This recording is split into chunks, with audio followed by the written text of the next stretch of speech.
Anthony Richardson has been a question mark for some time now for the Indianapolis Colts. So, what does this mean for him? What does this mean for Daniel Jones? How about the quarterback competition to see who gets the right to claim the offense under center? And how would you, the fans, feel about Daniel Jones potentially being the guy in Indy? Well, let's talk about it. Welcome to the Horseshoe Huddle Podcast presented by Indianapolis Colts on SI.com. Of course, I'm Drake Wally, deputy editor of the site and co-host of the show. And we are joined again by Noah Gebert, who was out last Thursday, but he has made a triumphant return, analyst for the site, fellow co-host. Noah, very happy to have you back. And, we find ourselves yet again talking about Anthony Richardson. It seems like there's constant updates on this guy's shoulder now and injury, but you do have a guy who wanted to come here to compete with him, and it feels that he can take the starting job. So how are you doing, man? How was your weekend, and how do you feel about this competition we seemingly can't get away from? Yeah, I mean, we're not going to get away from that. That's for sure. I think even if you get halfway through the season, Anthony Richardson hasn't played a snap, and Daniel Jones is playing lights out. You're still going to have that chatter of, oh, well, when are we going to get Anthony Richardson back in there? It's never going to go away, at least this season, or until one of them is off the roster, probably after this or up in this upcoming offseason. But yeah, I like with the news coming out. And I don't know how much you covered that on Thursday's show, but the news coming out of Anthony Richardson's re-aggravation of that AC joint and that throwing shoulder that was surgically repaired, 20 months ago? I mean, that's a long time. That should be in the rearview mirror by now. You shouldn't be thinking about that. So it's really concerning when that comes up when you're going through OTAs and he's dealing with that same shoulder, that same injury. So, I mean, that's throwing up a ton of red flags that you were already having red flags about other aspects of Anthony Richardson in terms of his clocking in, clocking out times, the work ethic that he put in, the accuracy on the field, his ability to take a hit and stay on the field. And then you're just throwing in there a nagging injury and then the chronic back injury that you were worried about. And then now you have this nagging shoulder. I mean, there's just a ton of red flags.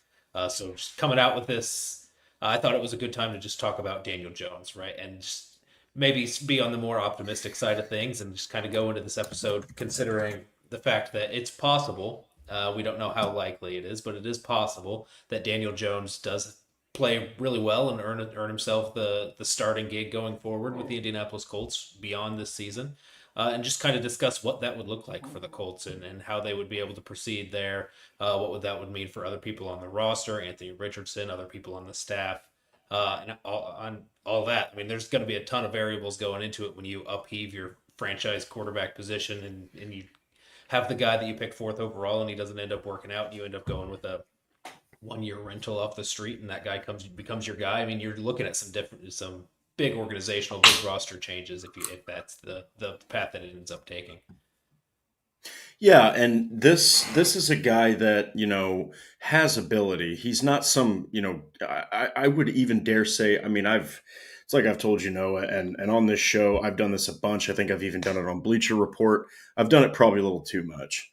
And that's just trash Daniel Jones. I've said that the guy is not a good quarterback, blah, blah, blah. And now that he's with the Colts, I've had time to look into his tenure with the Giants a little farther. And I mean, he just wasn't supported very much. And obviously, he hasn't played like a sixth overall pick. Like Noah and I mentioned, he, by all rights, has been a draft bust to this point. But so was Sam Darnold. He went out there, balled out. Baker Mayfield looked like he was on the end at the end of any sort of great play, and he goes out and starts dominating for the Tampa Bay Buccaneers. So these guys, it's all about change of scenery with some of these guys. And Daniel Jones has all that ability. But I will say that this quarterback competition, before we dive into anything, it seems like, there's some people that are like, Richardson's going to run away with it. Daniel Jones is this, Daniel Jones is that. But then you've also got to think that he's more starter ready than Anthony Richardson. He's more accurate. He's got more experience. He could probably, no offense to Richardson, but he might be able to run the offense better down the road. Yeah. At this point, you have to get it from Richardson before you can just shy away from saying Daniel Jones could do this. So we'll have to see. But real quick, let's get into the chat here. Chat men, nice to see you. DSG Good Bar. And Andrew Harmon says, let Jones cook. We'll have to see. Real good question here. Can Riley develop Riley Leonard? he can develop, but he's a Sam Ellinger Yeah. replacement. Yeah. QB3, not really a guy. If you have him out there starting, um, real bad things have Yeah, happened. and this episode we're going with a hypothetical of if Daniel Jones turns out to be the guy, which I think is already unlikely. So if you're going even more unlikely, I think then you start talking about Riley Leonard. Yes, probably third on the roster or third on the depth chart, and Jason Bean's probably not looking too hot if you've got a rookie draft pick coming in to compete with you. But I mean, yeah, that's the back end of the roster, and we'll focus here on the top end. Yeah, yeah. So that's a good one right there. But Teresa, Tony, all you guys, Darth Raider, thank you so much for joining. Can't wait to get into this one here. But we're going to go ahead and just start off right now with the subject matter, and that is what things might look like. And this is going to be much more of a free flowing conversation type thing, where me and Noah are just going to kind of talk about what this team could look like if Daniel Jones is the guy. And let's just say that he takes over Richardson's starting spot because Richardson can't stay healthy. Let's say that he just outright beats Richardson for the starting gig. I'm telling you, people, like, I don't think this is as far away as you think. I don't think Daniel Jones is just eons away from taking the starting position. I truly believe that if Richardson can't get it together, I mean, but Jones, I think, tell me if I'm wrong, Noah. Jones would need to be pretty damn. It's interesting because Richardson wouldn't need to be far ahead of Jones to get the starting position. Yeah. They might even be playing level, and we've talked about this. They're going to go with Richardson, but like if Jones is here, Richardson's starting to. If there's a good disparity, they would be ridiculous not to go with Jones. But Yeah. trust us, people, they're going to give Richardson every chance to get this position. Yeah, it's all about the leash. I guess it's like the upside that you're expecting on the return that you're getting on these guys. Where you've got Anthony Richardson, if he's playing just a little bit worse than Daniel Jones, maybe that's worth it to them to have him in there and develop in the sense of what he could be in the future. Because you feel like, at least you hope, still at this point in his career, that upside is a little bit higher than the upside that you see with Daniel Jones. But then you have this injury with Anthony Richardson, and I feel like you were talking about here and here and where they are, I feel like that's just creeping up to you're on a level playing field at this point, essentially, Daniel Jones, where you don't have to. I think you could play just as well as Anthony Richardson throughout the preseason and training camp, and still might get the nod as that week one starter because you're getting all these important reps, these valuable reps, are gaining chemistry with the offense. Showing what you can do, you're going to be like if you were worried a little bit. You mentioned at the top of the show where Daniel Jones is maybe a little bit more starter ready, where you feel more comfortable throwing him into the game. You take away a whole, not a whole offseason, but this whole summer part of work from Anthony Richardson in an offseason where he really needed to prove that he had made some strides to be the franchise guy.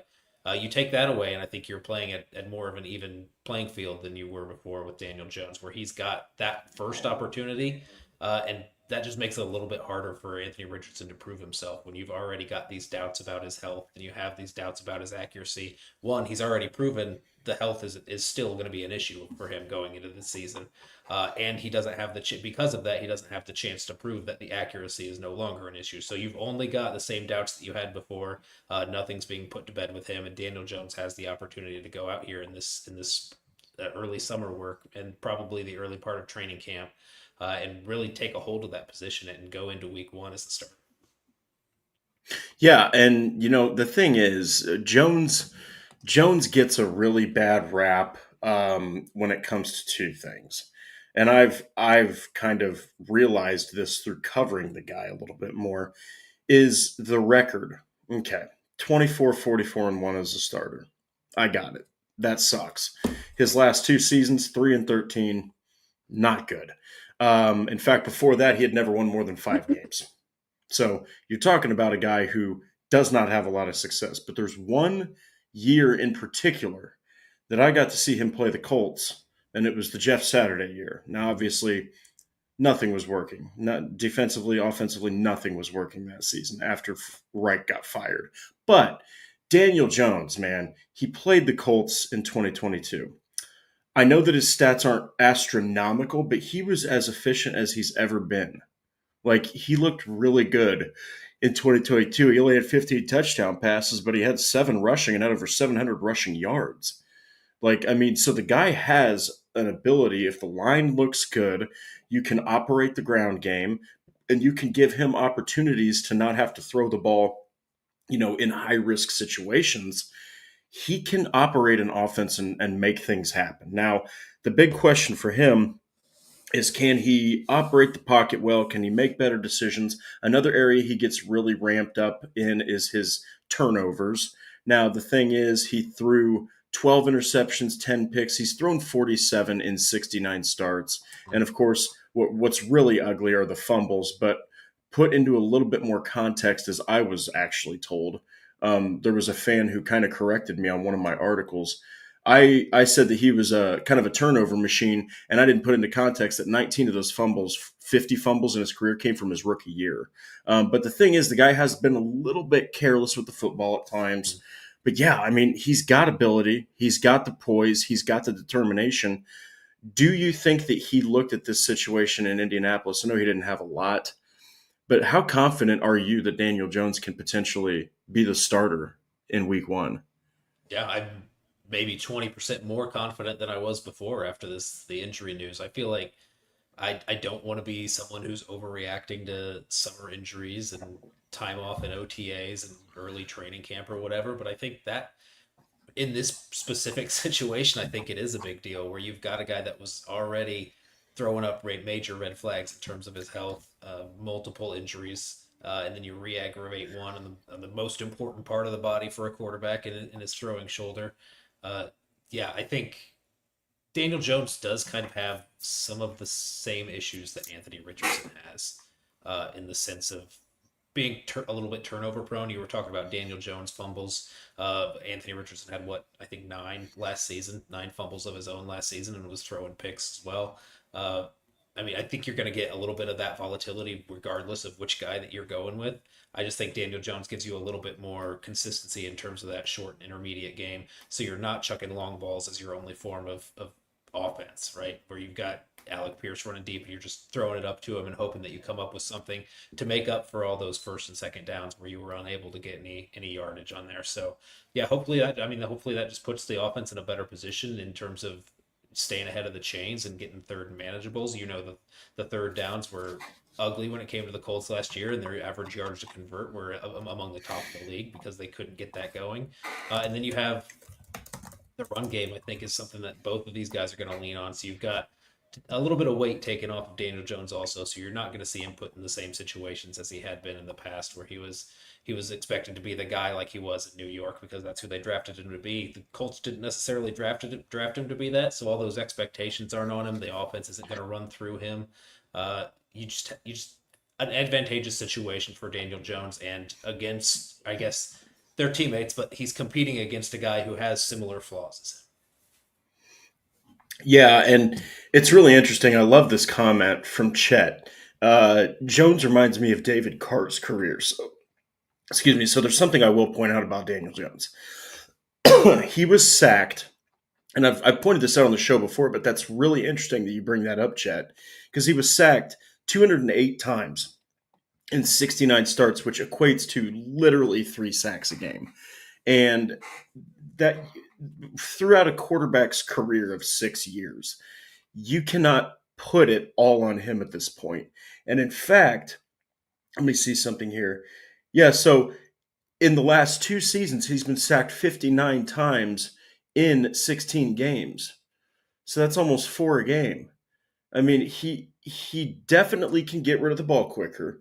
That line sucks though. And when you look at David Carr's career stats, 79 games played, 267 sacks taken, a little bit over 3. All right, now this was a 10-year career, but I mean, he started prominently for 6 years of his career, which is where he absolutely got pelted, led the league in getting sacked 3 different seasons of those 6. So, like, the Texans, of course, back then were an expansion team. They stunk. They couldn't do anything. But this is a football team that Daniel Jones has been with that has not given him adequate protection. They haven't given him adequate weapons. Yes, he had Evan Ingram. I think he had Odell, but that didn't really last very long. Yes, he had Saquon, but you had broken down Saquon that couldn't stay healthy consistently. You had a defense that always brought it, but that offense was really, really bad, and I think Jones is just not this other worldly quarterback. Can he have a Sam Darnold type resurgence? Sure. I think it's a little more far fetched to say Baker Mayfield because he's just balling out right Yeah. now. But he also has some great weapons in Yeah. Tampa. So I just think that Daniel Jones, I mean, we haven't seen what he can do with a good core and a good set of weapons around him. What do you think? Yeah, and I know the Sam Darnold comparison is probably going to get a little bit old for some listeners that are You're going to listening hear in. that a lot. I mean, it's the most obvious comparison that you can make. You like to bring up Baker Mayfield, but at this point, Baker Mayfield's been able to sustain that success, and he's proven to be that guy. We're still operating on 1 year of Sam Darnold showing that he can be that starting caliber quarterback after years and years of bouncing around the league. So that's kind of the what you're drawn for, because the best case scenario for Daniel Jones to come out of this season looking like Sam Darnold, someone who was considered a bust early on in his first stops and bounced around and then came to a team and put up one good year, and that one good year paid off for him. And I think that's the hypothetical that we're really getting on here, is how that would affect the Colts going into the long run if he did end up taking that Sam Darnold leap or showing a Sam Darnold level of consistency and solid play throughout the season. I think even we can discuss that the letdown that Sam Darnold had in the playoffs. I think that could still be a scenario you see with Daniel Jones where he plays well and is solid and carries the Colts to the playoffs, then is a letdown in the playoffs. I think that's still a situation where you're considering him as your franchise guy if he outplays Anthony Richardson and earns that job throughout the entire year and they have some success. That would be crazy. Like it's difficult to consider that Daniel Jones comes in, gets signed to compete, goes out there, wins the starting gig, takes your team to the freaking playoffs. That's just that's Yeah, crazy to me. And he's still young enough that you could invest in him being your franchise quarterback. I mean, the guy's only 28 years old. just turned 28. That's Yeah, just like literally less than 2 weeks ago. So it's really encouraging that he's still young enough, but he still has to get everything done, line up everything so that he can actually get this position over Richardson. Um, I will say that on the flip side, this is a different offense. I don't think it's as simple as what he had in New York. I think that Shane Steichen is going to implement some more complex types of, uh, you know, I guess types of schemes. But I mean, you can't deny the guy. Yes, the line looks a lot different right now. You don't have Kelly, you don't have yeah, Fries. But as we've mentioned, Kelly was on the decline, and Will Fries gave you like 4 or 5 games of really incredible production. Of course, he was on the up and up, but he did not last that long before, unfortunately, he just shattered his leg. But you do have capable guys in Tanner Bortolini and Matt Gonsalves, two guys that played last year. They started. But this is the best offensive line Daniel Jones has had. I mean, he's got Quentin yeah. Nelson and he's got Bernard Ryman, who's due an extension. Braden Smith is always game to play football. And then you've got Tyler Warren, who's going to probably catch at least 45, 50 passes. You've got Josh Downs. You've got Michael Pittman. You have Alec Pierce.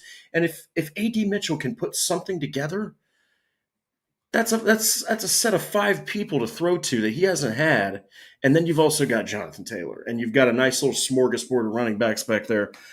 I dare say, Noah, that if he gets an opportunity, Jones has at least somewhat been. Yeah, I mean he's got plus 23 in touchdowns to interceptions. Okay, he's 64.1% completion. I think he has. Okay, so he hasn't really been known for the deep ball. 1,437 completions for 14,582 yards. That's a little bit over 10 yards per completion, so not 15 like Anthony. Yeah. But he's efficient. He gets the ball to a safe spot. He did struggle badly in 2023, but I mean, it's encouraging. I dare say you could see a pretty decent season from this guy. He's not complete crap of a quarterback. Of course, he hasn't been great. He hasn't even been good. He hasn't even been serviceable at times. But he's not some kind of absolute just bottom of the barrel quarterback that can't get something done. This is his best chance. You know what I mean? This It is his is. absolute best chance to succeed. And tell us about this, Noah. He has, in some ways, more pressure to get this done than Anthony Richardson. And I remember you bringing it up. So tell the audience why. Yeah, I think we're at a spot in his career. You mentioned just turned 28 years old. Has bounced around the league. I mean, time with the Giants, time with the Vikings, now with another year with the Colts. I feel like it's kind of his last leg in terms of NFL career. I know these quarterbacks get a long runway when they're former first round picks, and they always get another chance to succeed and go somewhere. It does feel like, I mean, not a ton of suitors for Daniel Jones this offseason. Looks sounds like the Vikings wanted him back and the Colts were in consideration. We don't know how many other teams were really showing a ton of interest in him. So I mean, if he falls flat here and he just outright either gets on the field and then has a poor showing throughout the season, or just straight up doesn't get on the field and gets beat out by Anthony Richardson, I think you're looking at a situation where he's probably trying to take somewhere just above vet minimum to get on a roster next season to compete for quarterback 3 and quarterback 2 if you're lucky. And I think that's a far cry from competing to be the starter here in Indianapolis, where you've got Anthony Richardson, who obviously, yeah, the number 4 overall pick. He's got all the pressure in the world on him. I'm not trying to take anything away from that, but I think even the money's not going to be the same, right? If he doesn't show out and be this franchise guy, but I think throughout the league he will have interest, regardless of what happens this season with the Indianapolis Colts. If they decide to part ways with him after this season, I think he will get a shot. I know Kevin O'Connell's a big fan of Anthony Richardson. He has fans throughout the league who would want to bring him in and make him their reclamation project. So Anthony Richardson's NFL career by any shot is not over after this season. Whereas Daniel Jones, if things go really poorly for him, I think it could be.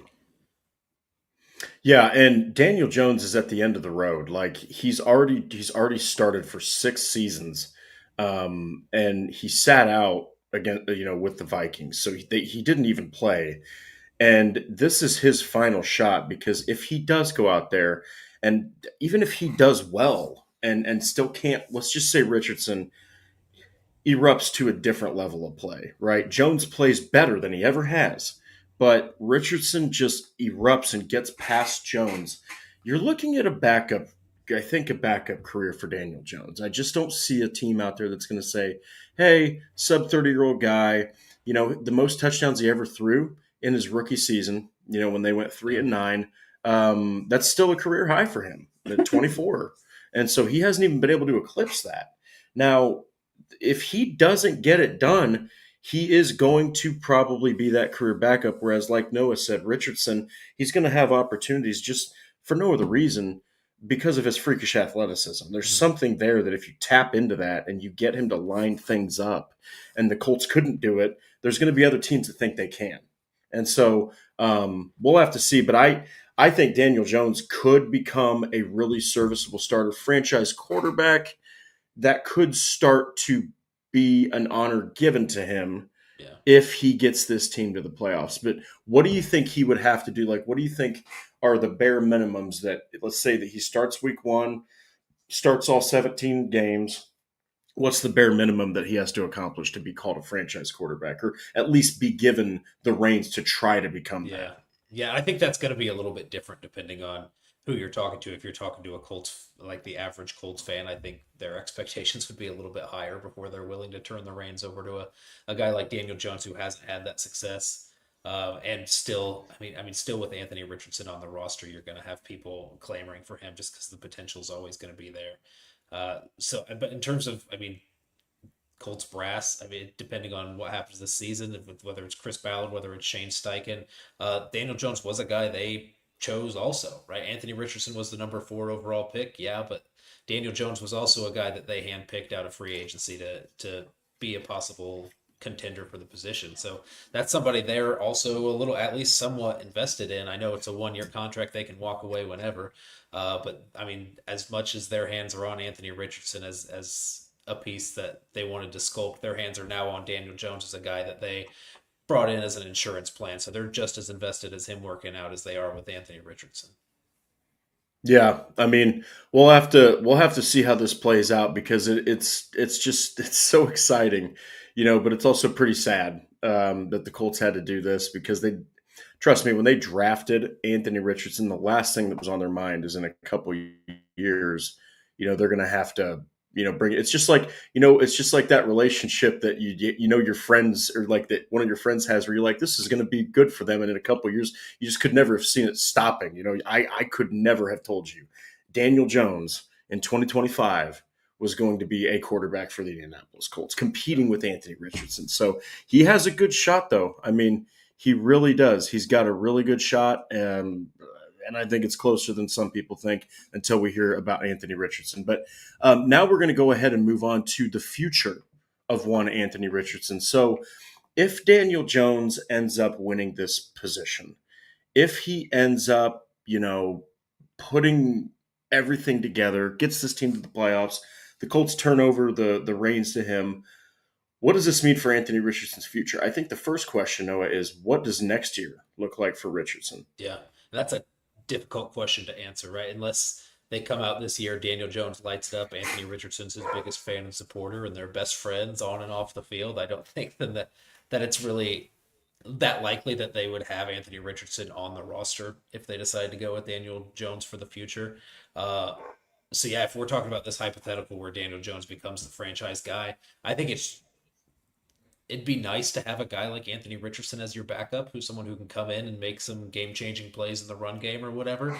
I just think for the morale of that room and the dynamics throughout the locker room, just if you want to feel comfortable with the guy that you have picked to go forward, I think Anthony Richardson would be a likely trade candidate that you're looking to deal in his last year of his rookie deal.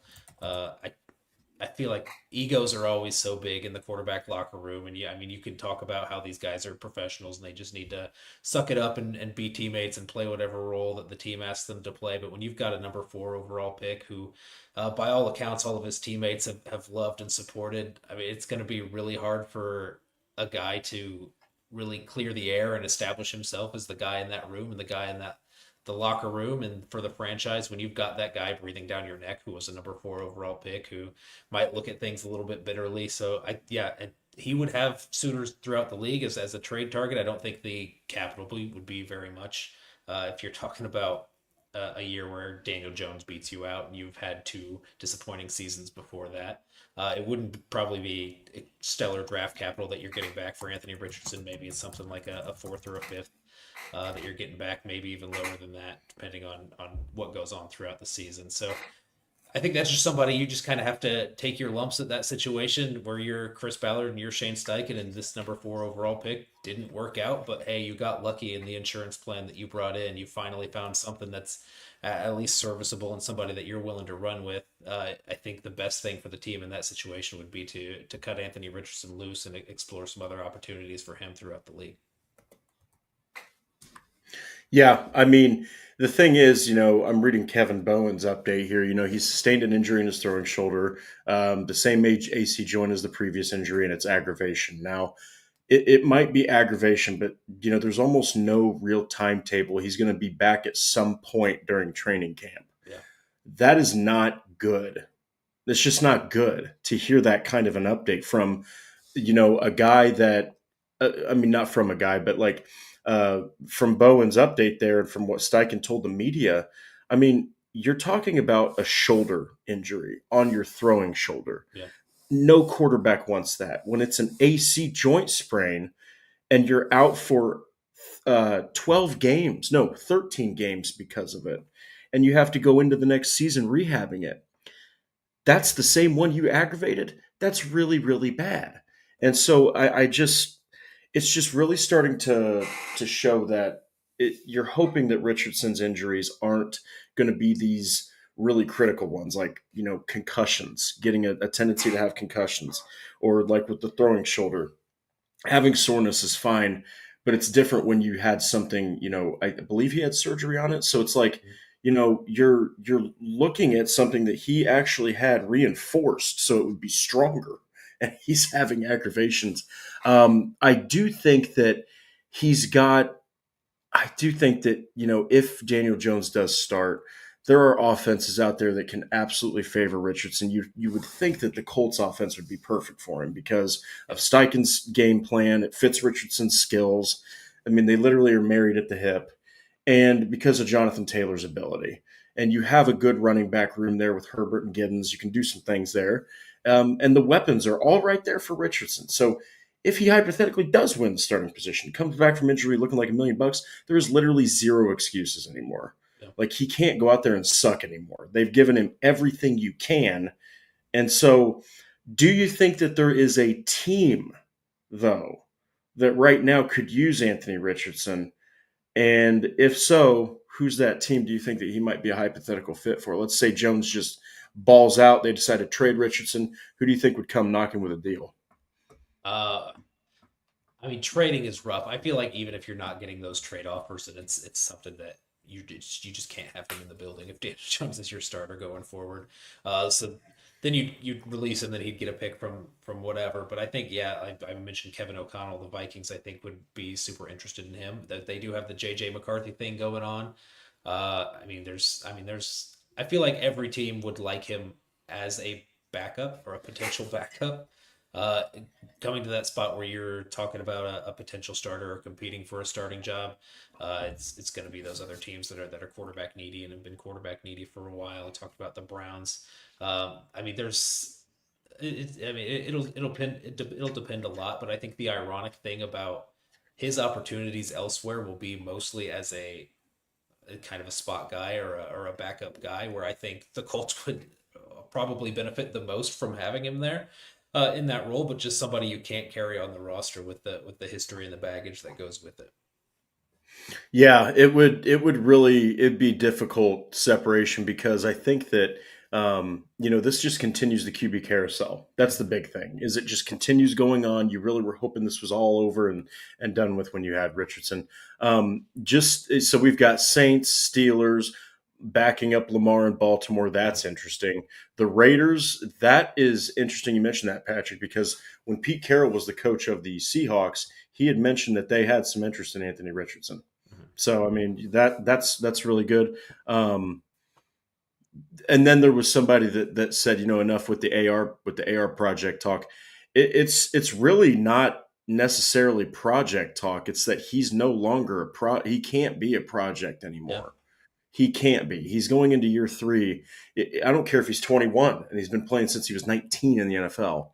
You can't be a project quarterback when you're going into year three. yeah. It's just, yeah, it's just one of those things where it's got to start hitting now. If he doesn't do it this year, he has to back up Daniel Jones next year.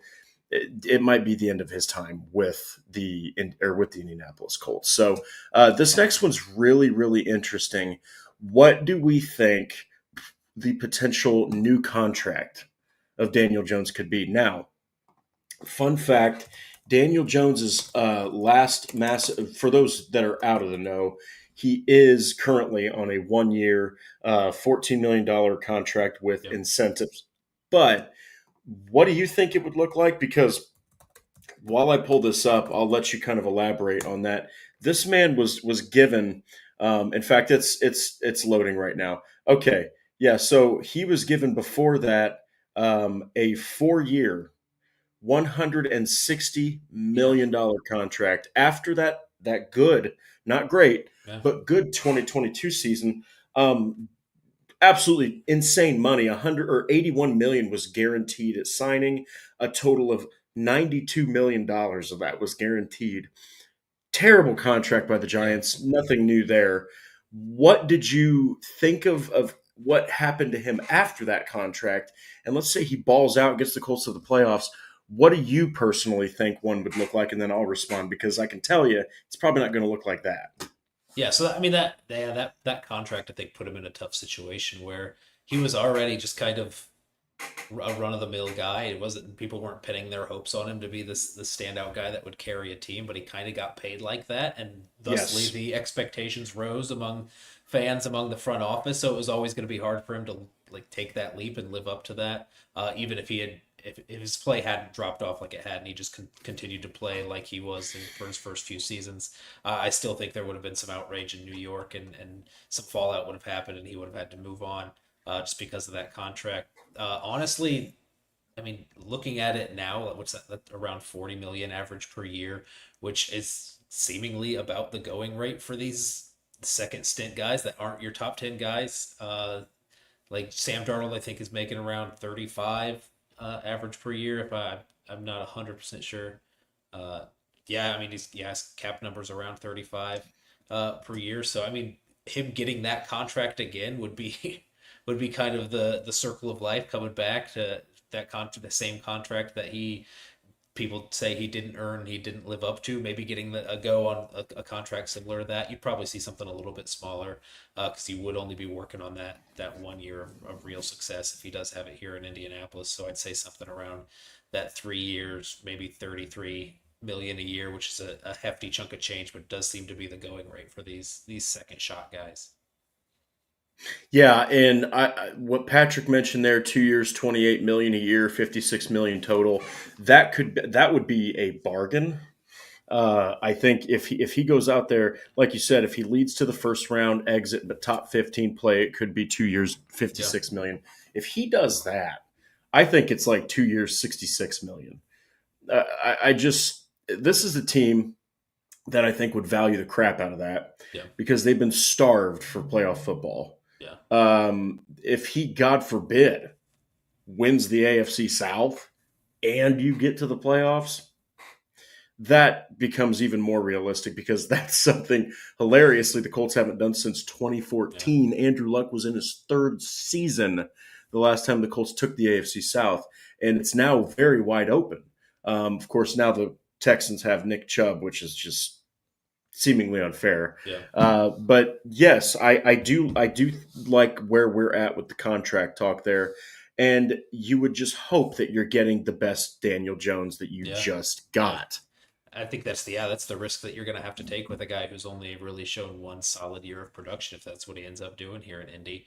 And then when you're also talking about the contract, you're keeping in mind he's not under contract next year, so you're not negotiating a contract extension with him. You're negotiating against every other quarterback needy team in the NFL that's looking to sign him, which is why I think we saw that Sam Darnold number go up so high into the 33 million a year, where you're probably thinking that for Daniel Jones also if he comes out and ends up having a similar year, similar age, similar type of production throughout their careers. I think you'd be looking at something pretty much identical to that contract that ends up being what it's being. Because if Daniel Jones and his agent are smart, they're not going to jump at the first offer that the Indianapolis Colts throw out. If he has a standout year, they're going to want to field some other offers and see around what that market value is worth. Because I mean, at 28 years old, coming off one solid year, I mean, if you're not 100% confident that that's going to be your level of play throughout the rest of your career going forward, then you're looking to make as much as you can off this one last chance at getting a huge contract in the NFL. Yeah, and random as heck. But Wyatt Austin says, "Hey, Terrell Pryor did something pretty cool."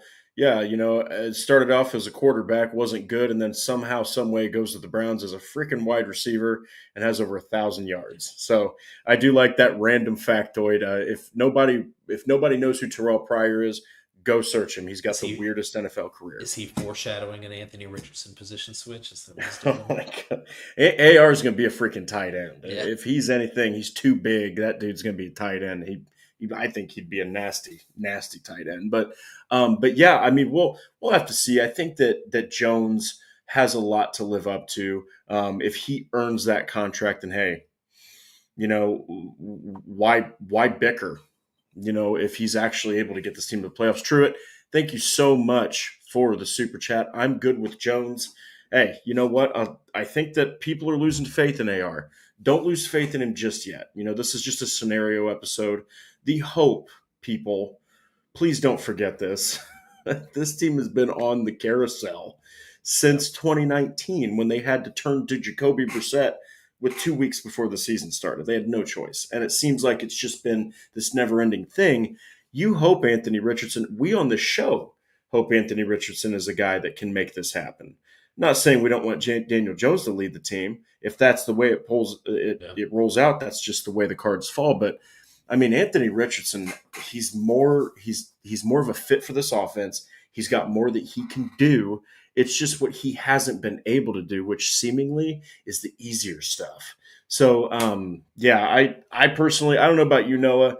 I would be okay with Daniel Jones if he led yeah, the team to the playoffs, but I personally hope it's Anthony Richardson simply because of what he can do and the capital that they invested in picking yeah. him.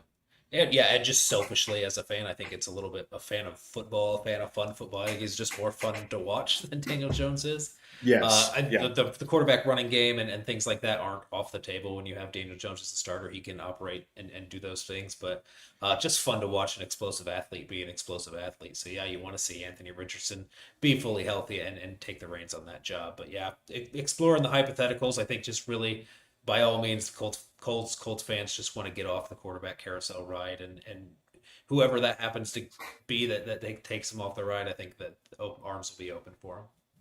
Yeah. Yeah. And then Andrew, thank you so much for the super sticker, man. You are awesome. Absolutely awesome. Anytime anyone donates to our show, we thank you so much for it. But yeah, we'll go ahead and jump into the next one here. We got a couple more things. So we knocked out the potential contract. So if Daniel Jones is a starter, we're not even necessarily talking about playoffs or anything. All right. We're talking about the fates of Ballard and Steichen. Um, Ballard was the guy who got Jones signed. Um, Steichen clearly supported it. I don't know, man. If he goes out there and he actually makes it happen, gets some things done, they win some games, they get to the playoffs, all that fun stuff, it's kind of hard to imagine that they'd be in trouble. Yeah, You know what I mean? Like, especially if you look at Ballard and you're like, you signed this guy to compete with Jones, and it turned out he was better than Richards, or to yeah, compete with Richardson, and he's better. And then you're looking at Steichen like, this is the fourth quarterback this guy's had to coach when you were hoping that it was just number five. And then this is the guy that gets you to the playoffs, the one who's probably the best fit between Gardner Minshew, him, and Flacco for your offense. So, what are your thoughts on those two? Let's just say Jones actually makes something happen, gets some playoff bound. Do you think that there's any sort of ill will from the Ursay sisters at all? yeah. Let's just recognize the absurdity of the statement that you just said, where you're talking about a GM going into year nine with no playoff success gets and you finally declare his fourth overall quarterback pick a bust, and you're moving on to somebody else. It's insane to think that he would have a chance of sticking around, even if you do get that reclamation project and Daniel Jones right, and he ends up being the franchise guy. But I mean, I that might be the situation that you're in, right? If you've got Daniel Jones and he comes out and he proves he can be the guy, I think the Colts are just so desperate to find some stability. And I mean, just with all the ups and downs that you've had throughout the years, and mainly at quarterback and then throughout head coach, I think you hang on to that if you find some success, regardless of the eight past seasons that you had previously with Chris Ballard, where he didn't get it done at the quarterback position, and has con- continued to like prove to be a thorn in his side and a thorn in the Colts sides, and something that he wasn't able to evaluate or be able to make the move on, and make the right decisions to put the Colts in a position to win. But I mean, it's hard to say that you get into year nine and all is forgiven if you find the quarterback, even if it does end up being Daniel Jones. But I think it's hard to, yeah, it is hard to imagine if the Colts have some success, they get into the playoffs, they win the AFC South, they have a quarterback that they're willing to give a new deal to, and that they believe in, even if it's not Anthony Richardson. It's hard to shake things up at that point, even though that might be what's best for the Colts at that point after 9 years of Chris Ballard and four of Shane Steichen, 3 of Shane Yeah, Steichen. yeah, and you need Dar- it. I think if they make the playoffs, don't win the AFC South, and they just get, let's just say, railroaded in the first round. Yeah, I don't know, man. I don't know. I mean, it might be a little bit different, but I think that, dare I say it, I think their jobs would be secure. yeah, I do, because you're looking at Ballard. I mean, has he been the best GM? Absolutely not. Has he been the worst? No. He's always weirdly been middle of the pack. Not very exciting, but I think that if there's success with Daniel Jones, I think it'd be really difficult to fire both Ballard and yeah, Steichen. yeah. Um, oh, Yeah, go ahead. at the end of the day, it just comes down to he has not gotten quarterback right. He's had 8 years to get it right, and he hasn't gotten it right. Other than that, there's some gripes here and there with some holes that he's left on the roster and some other decisions that he's made. But overall, I think the wins and losses have come down to him not getting the quarterback position right. If he finally gets it right, I think you're gonna let that one ride out. You're gonna say yeah, that we maybe should have made a change earlier. You maybe shouldn't have had that chance. I think Chris Ballard probably recognizes that he probably shouldn't have the chance that he has right now to get it done. But yeah, if he finally gets it right there at quarterback, then I think you're willing to take that and run with it. Yeah, yeah, absolutely. So, Andrew, thank you again for another super chat. This time you had some text with it, man. Thank you so much. Throwing down with a second one. Guys, we have a brand new defense and an offense that will 100% do better with a quarterback that could complete passes.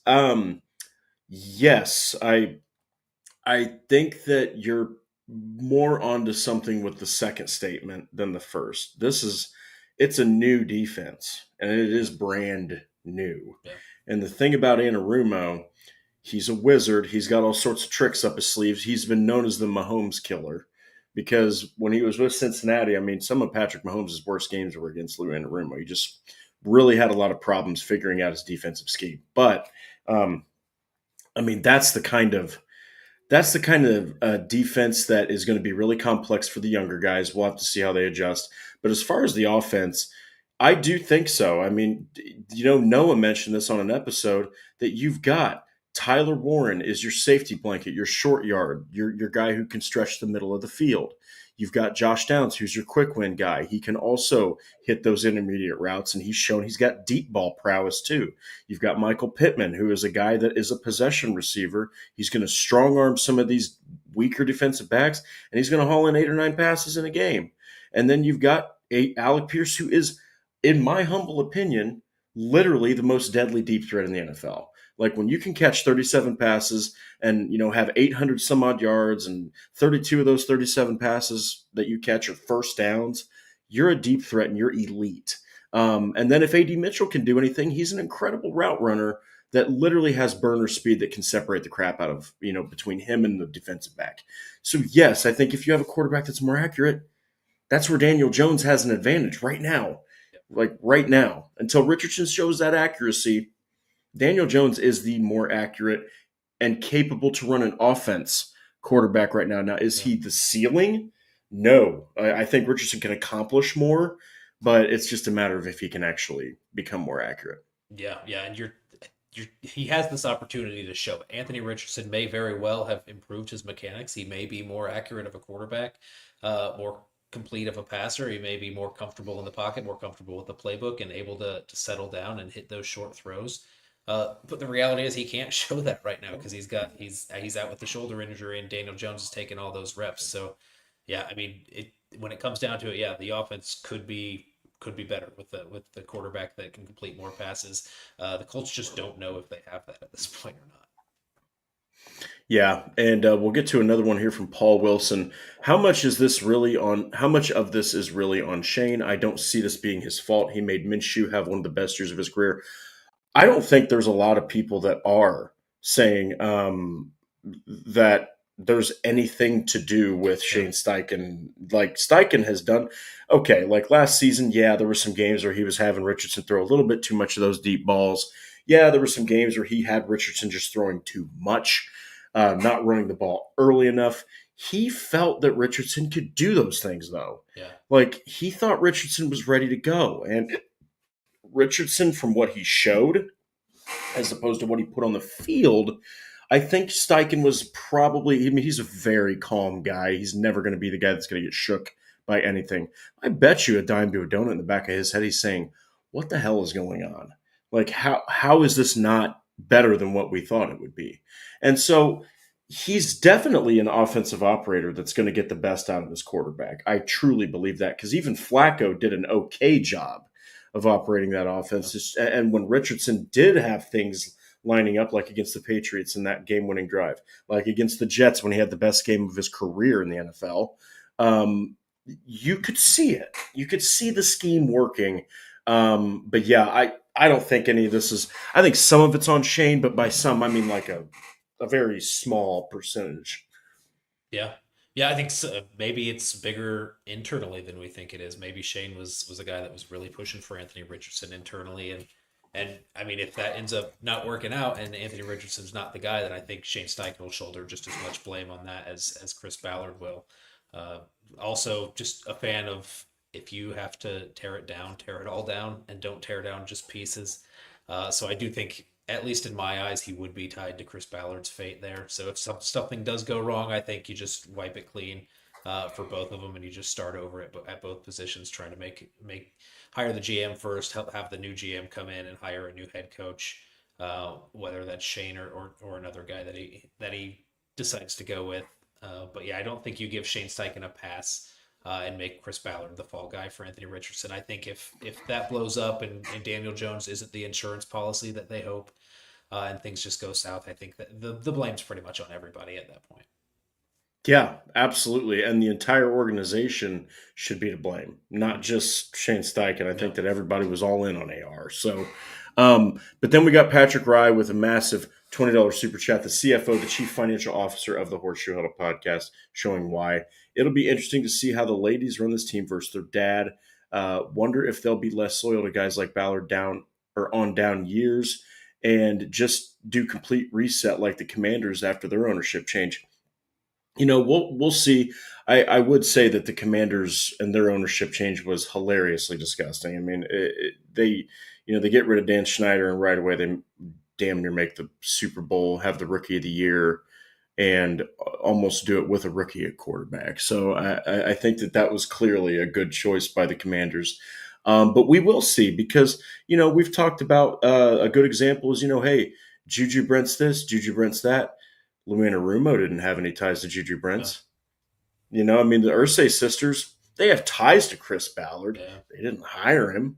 They weren't the ones that maybe they were in their dad's ear to keep him around. Maybe they were in their dad's ear to say, you need to move on from him. And Jim Irsay was just like, oh no, let's give Chris another shot. Jim Irsay was a guy that would believe the crap out of. He would believe in someone so hard, Mhm. and he would never give up on him if he saw a shred of good. So who knows why Irsay has kept Ballard around? But that's interesting. Do you think that there's a different mindset? Because I personally think that the Irsay sisters, Carly Irsay Gordon, is the top of the pyramid, if you will.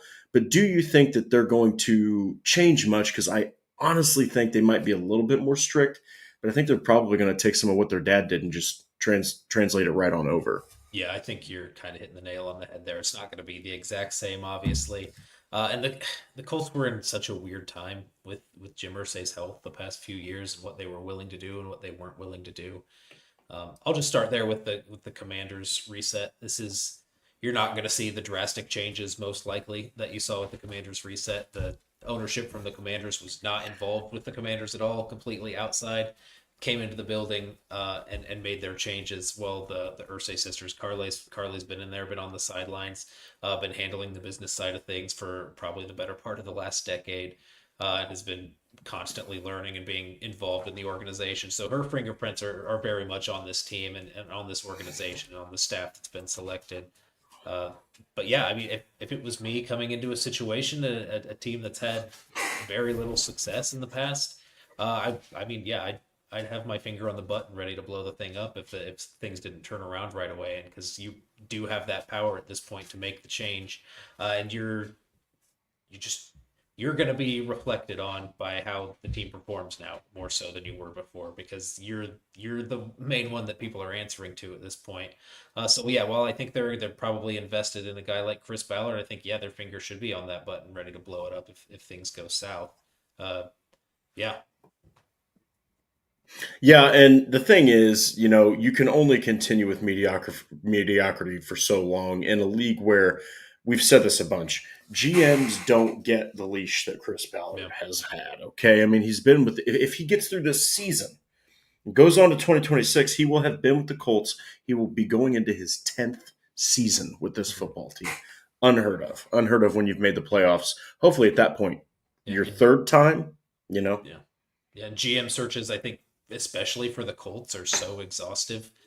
Maybe they just weren't willing to do that with the state that Jim Irsay was in. Now that the hands are in, or now that it's in Carly's hands, maybe they're a little bit more willing to take on the workload that comes with the GM search, and spend all that time doing that. But also, it is going to be their first full season with them being the full owners there of the team and not being under Jim Irsay. Maybe they don't want to shake things up that much. They want to get their feet a little bit more wet as the sole owners of the team.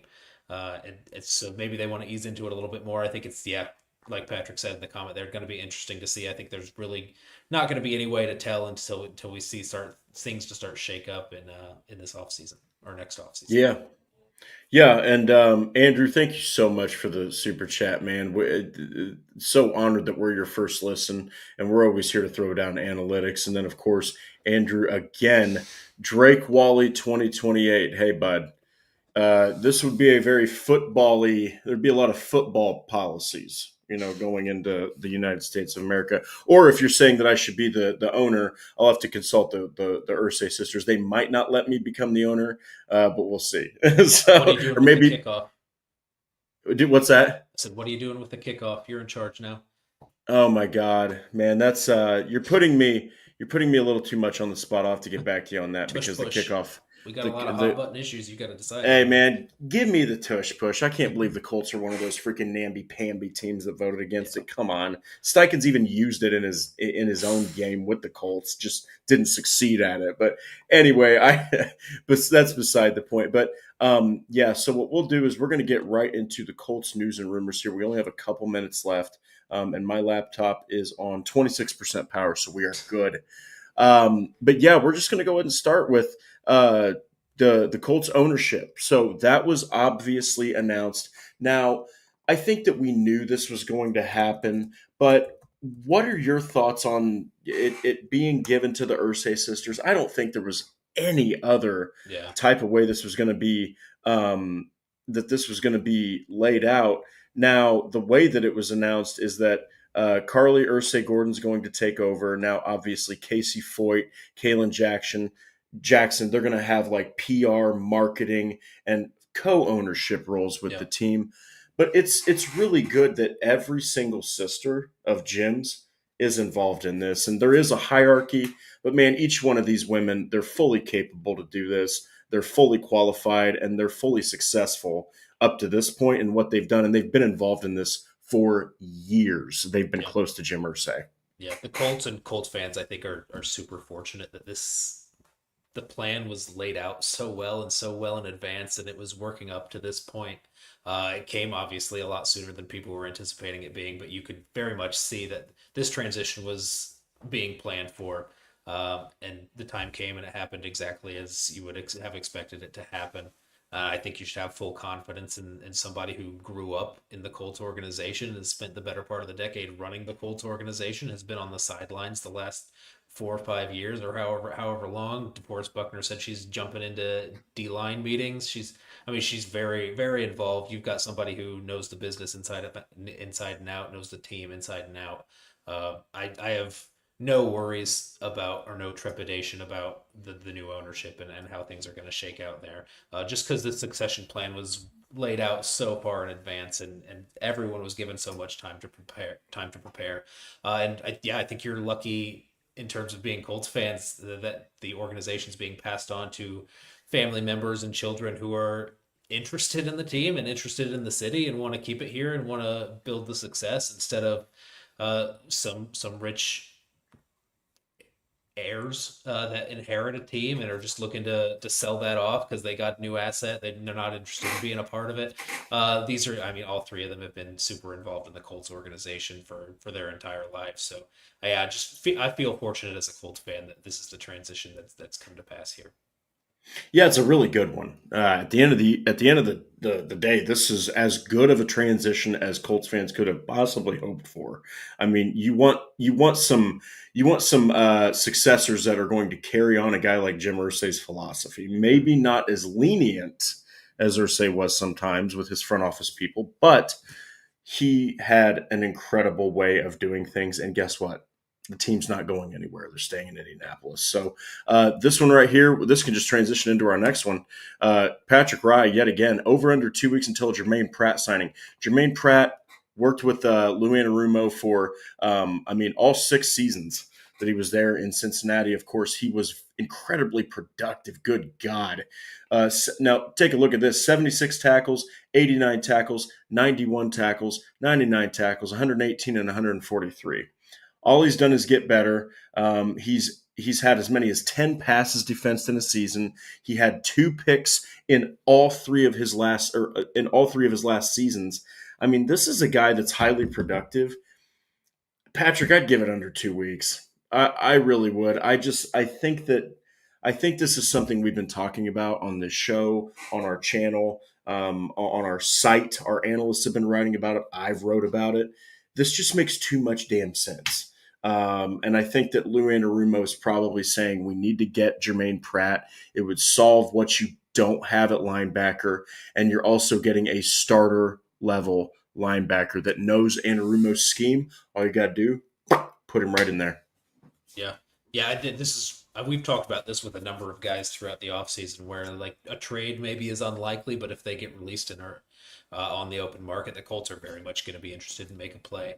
I do expect the Colts to very much be interested in make a play for Jermaine Pratt. Ultimately, he does have if he has other suitors, he does have the option to sign somewhere else. But I don't know why he would, to be honest. When you're talking about two guys that have been Lou Anarumo and Jermaine Pratt singing each other's praises in interviews throughout the years, former captain on the Bengals under Lou Anarumo's tutelage. So, and then you've got a situation here where I mean, I think it's Jalen Carlisle and Zaire Franklin as the starters. But I mean, if you're picking somebody to compete with as the starting linebacker, I would pick a second year former fifth round pick who's just now learning the position, right? I'd feel comfortable if I was Jermaine Pratt going into that competition for that starting job, feeling like I do have a good shot to win that and earn some starting time, and play a significant role for a coach that I've loved playing with in the past. And then you add on top of that the urgency that the Colts probably have at the position, where they haven't had Zaire Franklin on the field. They haven't had Jalen Carlisle on the field. So they've got Shagun Alubi, Cameron McGrone, Austin Ajaki, these guys playing significant starting snaps, even if that's just these guys playing with the ones in like OTA work. I think you still don't want that. You need another body at the position regardless. You need another body to compete with Jalen Carlisle and push him for that starting role. Yeah, just I think it makes sense in every sense that you could think of here for Jermaine Pratt. So over under 2 weeks, I don't know if the urgency is necessarily going to be there in terms of you're not really getting into any significant practice time anytime soon. But it's something that I would expect to happen here before we hit training camp. Yeah, and hey, it'd be a hell of an addition. I really think it'd be a good one. They need another linebacker, and they need one that can cover. Jermaine Pratt can cover. They need one that can be productive. Jermaine Pratt can be productive, and he secures a crap ton of tackles, which is awesome. And he knows that scheme. It'd be a plug and play. It makes too much sense. So, but people, that's our show. Thank you so much, man. We got a highlight. We had Truitt. We had Andrew with 2. We had Paul Wilson. We had Patrick Rye with 2. We had Andrew had 1, 2, 3, 4. Mother of God, Andrew, you're a savage. You had 4 super chats. What a beast. And then Patrick again. But thank you so much, guys. Of course, as always, don't forget to like the Horseshoe Huddle on Facebook. Follow Indianapolis Colts on SI.com. That's where our written work is. We have a bunch of great writers that are putting out amazing content. Of course, I just got back from a trip, so I'm going to be back to it as of tomorrow morning. But on X, we're at Colts _SI. Subscribe to the Horseshoe Huddle on YouTube. Click that bell to turn on your notifications so that you don't miss a beat. If you want to listen, good news. Subscribe to us on Apple, Spotify, and wherever else you listen to podcasts. We have ourselves there and in so many more areas. But thank you so much, everyone. I hope that everybody has an absolutely wonderful week. We will see you again on Thursday. And until then, go Colts, and keep up to date on those updates.